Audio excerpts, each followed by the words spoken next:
ఎందుకు ఆ పైశాచిక ఆనందం కూడా నాకు అర్థం కాదు. హెలికాప్టర్ పైన పోతుంది, రోడ్డు అంతా బంద్. అంటే చెట్లు నరికేయడం, అంటే పైన పోయే హెలికాప్టర్ కూడా చెట్లు అడ్డం వచ్చాయి. పవన్ కళ్యాణ్ గారు కూడా ఒక మాట చెప్పారు, చాలా మంచి మాట కూడా.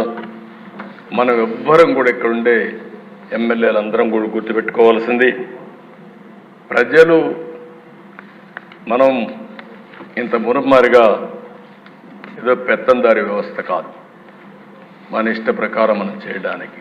నేను అందుకనే మా వాళ్ళని చాలా స్పష్టంగా అడుగుతున్నా, ఇప్పుడు కూడా మళ్ళీ అపీల్ చేస్తున్నా పోలీసులు కూడా. నేను ఎక్కడైనా పోతే సెక్యూరిటీ కోసం ఒక్క నిమిషం మీరు ట్రాఫిక్ ఆపి పంపించండి. ఒకవేళ కాదు అంటే నేను కూడా ఒక 5 నిమిషాలు లేట్ అయినా పర్వాలేదు, నేను ఉంటాను తప్ప ముఖ్యమంత్రి వచ్చాడని హంగామా చేసి మళ్ళా పరదాలు కట్టడం, చెట్లు నరికేయడం,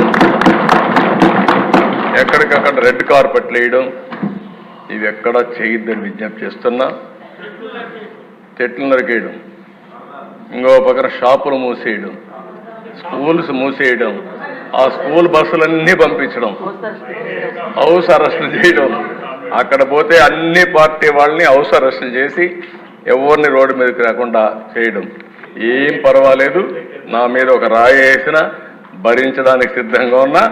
ఆ భరింపు ప్రజా తీర్పుకు, ప్రజా ఒక రివోల్ట్కి దోహదం చేసే విధంగా చేస్తాను తప్ప భయపడే పరిస్థితి ఉండదు. కాబట్టి ఎవ్వరు కూడా అలాంటి చేయొద్దని చెప్పి కోరుతున్నా. మా ఎమ్మెల్యే చెప్పిన దిశ అది ఏంటో ఆశ్చర్యం, నాకు అది అర్థం కాదు. ఎందుకు ఆ పైశాచిక ఆనందం కూడా నాకు అర్థం కాదు.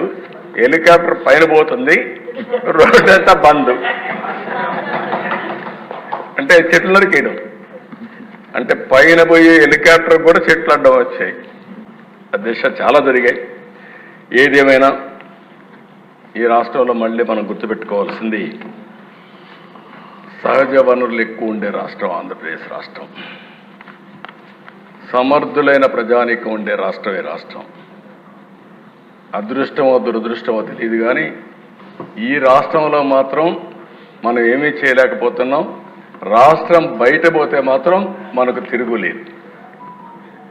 ఏ జిల్లాకు, ఏ రాష్ట్రానికి పోయినా మన వాళ్ళే ఉంటారు, ఏ దేశానికి పోయినా మన వాళ్ళే ఉంటారు.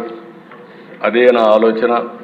మళ్ళీ తిరిగి అలాంటి పరిస్థితి ఈ రాష్ట్రం రావాలి. ఈ రాష్ట్రంలో ఉండే ప్రజానీకం ఒక సమర్థవంతమైన ప్రజానీకంగా మనం చేసుకోవాల్సిన అవసరం ఉంది. 974 కిలోమీటర్ల తీర ప్రాంతం ఉంది. ఎవ్వరికీ లేని అదృష్టం ఇది. పోర్ట్లు, ఎయిర్పోర్ట్లు నిర్మాణం చేసుకోవాలి. పోర్ట్ లెడ్ ఎకానమీకి ముందుకు పోవాలి. లాజిస్టిక్స్ హబ్గా చేసుకోవాల్సిన అవసరం ఉంది. అయితే ఆ దిశ రాత్రికి రాత్రే ఇవన్నీ అయిపోతాయని నేను చెప్పలేను, కానీ కష్టపడితే అసాధ్యం కాదు. ఇప్పుడు ఆపరేషన్ లేకుండానే మోకాళ్లకు ప్లాస్మా ట్రీట్మెంట్. మీ ఆర్థోపెటిక్ సమస్యలన్నిటికీ రోబోటిక్ టెక్నాలజీ ద్వారా తక్కువ ఖర్చుతో శాశ్వత పరిష్కారం. ఫ్రీ కన్సల్టేషన్, ప్రతి ట్రీట్మెంట్ పై 20% డిస్కౌంట్.